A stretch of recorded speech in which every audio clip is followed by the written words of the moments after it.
आप सबके प्रणाम बा, नमस्कार बा। कृष्ण जन्माष्टमी के अवसर पर एगो सोहर प्रस्तुत करतनी, भोजपुरी सोहर जौन की श्री कृष्ण जी पर आधारित बटे। सुनी।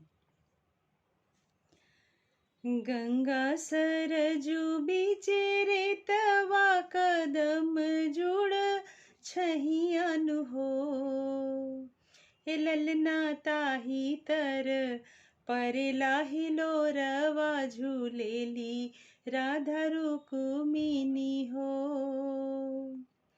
ललना ताही तर परेला हिलोरवा झूलेली राधा रुक्मिनी हो।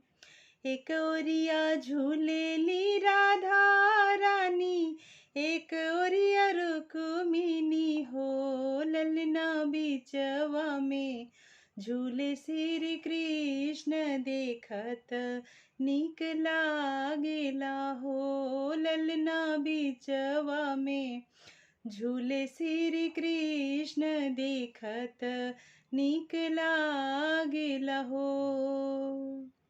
झूलत झूलत हार टूटे मोती के हार टूटेला हो। ललना टूटेगी रेला काली दहवा जमुना दह भीतर हो।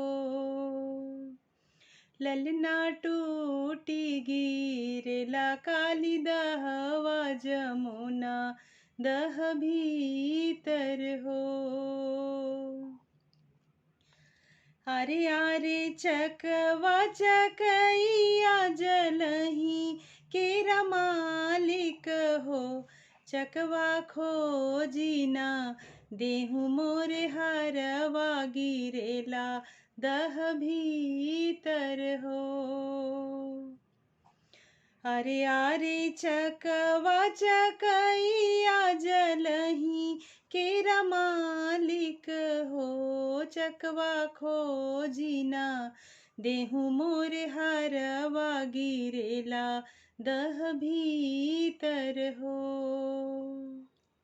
आगी लगैबो तहरो हरवा बजर पर मोतियानु हो। ग्वालिन साझिब इली बेरिया बिसरल चकौआ गोहरावेला हो। आगी लगैबो तहरो हरवा बजर पर मोतियानु हो। ग्वालिन साझिब इली ग्वालिन साझिब इली बेरिया बिसरल चकौआ गोहरावेला हो। अरे आरे चकवा चकैया त कवन सराप दीही हो। चकवा दिन भर रही है एक संगवा त रतिया बिलग होई हो। अरे आरे चकवा चकैया त कवन सराप दीही हो।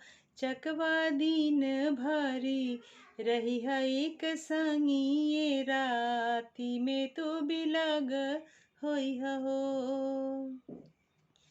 गंगा सरजू बीचे रेतवा कदम जुड़ छहियानु हो। ललना ताही तर परेला हिलोरवा झूलेली राधा रुक्मिनी हो। ललना ताही तर परेला हिलोरवा झूलेली राधा रुक्मिनी हो। झूलेली राधा रुक्मिनी हो। बहुत बहुत धन्यवाद। नमस्कार।